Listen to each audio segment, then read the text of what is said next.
సందర్భం మీరే తీసుకొచ్చారు కాబట్టి ఏంటి దేశంలో నెంబర్ 2 స్థానం అట, మోదీ గారు 1 అయితేని జగన్మోహన్ రెడ్డి గారు లాంటి గొప్ప నాయకులకి ఎందుకు అలాంటి అవకాశాలు రాలేదు?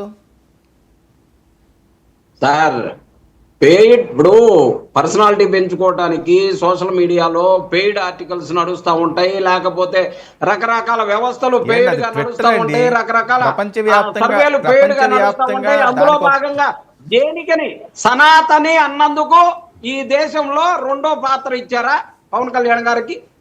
ఈ దేశంలో ఎన్ని కులాలు మతాలు అన్ని కలగలిపినటువంటి భారతదేశంలో సనాతని అని చెప్పేసి మాట్లాడినందుకు ఇచ్చారా అని అడుగుతా ఉన్నా. దేని బేస్ చేసుకొని వాళ్ళు ఇచ్చారన్నది ఒక విధి విధానాలు ఏమన్నా ఉండాలి కదా సార్.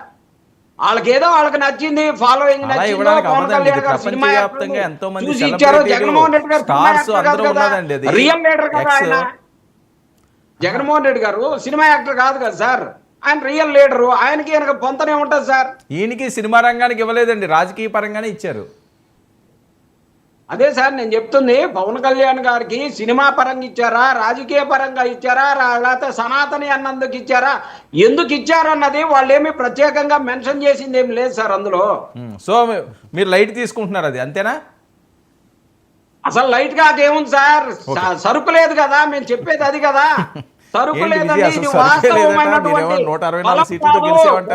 చూసుకొని బలం అని పలుపు అనుకుంటున్నారు. ఇది ఎక్కడికి 2 కాదు సార్, ప్రపంచానికే 2 అని చెప్పినా పెద్ద ఆశ్చర్యపోవడం పని లేదు.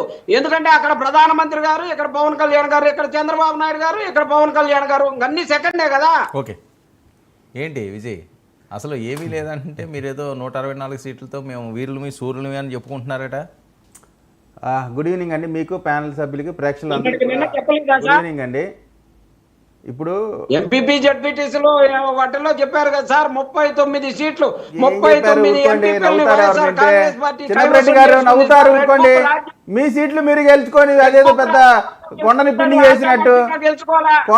చేసినట్టు మీరు కామెడీ చేస్తుంటారు. సరే సార్, ఇప్పుడు ఒకటి నాగబాబు గారి పర్యటనకు సంబంధించి దీంట్లో పెద్దగా చిలవలు పలవలుగా చూడాల్సినటువంటి అవసరం లేదు. ఎవరు చూస్తున్నారు చిలవలు పలవలు? కానీ ఇప్పుడు ఎవరైతే దీని గురించి ఎక్కువగా ఆతృత పడుతున్నారో, ఎవరైతే మీడియాలో కథనాలు నడుస్తున్నాయి, సోషల్ మీడియాలో నుంచే కదా స్టార్ట్ అయింది అది సార్. ఇక్కడ మీకు తెలుగుదేశం పార్టీ వాళ్ళు కూడా దీని మీద మాట్లాడింది లేదా సార్?